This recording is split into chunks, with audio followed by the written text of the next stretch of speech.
Hi, everybody. This is Silvio Canto in Dallas, Texas on Thursday, January the 28th, and welcome to our video commentary.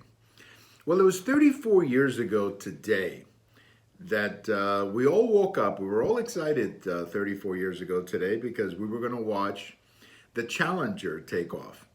And in the Challenger, in the crew of the Challenger, there was a lady named Krista McAuliffe, who was a teacher, a mom of two, and she had been selected in some kind of a nationwide contest to be the first teacher in space. And that morning, many of us were anxious to see this shuttle take off and watch the teacher go into space. And there were thousands, maybe millions of students across the country who were watching this. And it was a very exciting day. And I remember that I was listening to the whole thing on the radio. I was going to a lunch appointment and I was listening to the whole thing on the radio, and I was pretty excited about it because I think we all wanted to see this incredible experience of the first teacher in space. Well, unfortunately, it turned out to be a tragedy. 73 seconds after takeoff, the Challenger exploded, of course, killing everyone in the crew, and sadly, millions of people saw this happen on television. It was a terrible morning. It started out as a great morning, and by noon, it was a horrible day.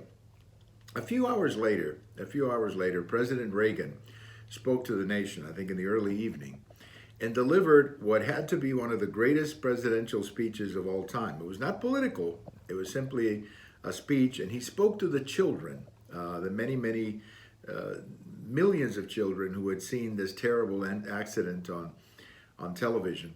And he spoke to them and delivered just an absolutely wonderful speech. And he brought the country together in a way that very rarely happens in American history. If you have a chance, check out that speech. You can look it up in several places, President Reagan Challenger speech. But it was an amazing morning, an amazing day, and then an amazing speech. And something that I've always remembered, when I was headed to my lunch appointment, I walked into the restaurant and everybody in that place was watching the screen and hearing about the explosion. It was just an absolutely awful day. It started out with so much excitement about our first teacher in space, and of course, by noon, it was an awful, absolutely awful day. Thank you for watching, and if today is your birthday, happy birthday. Bye-bye, everybody.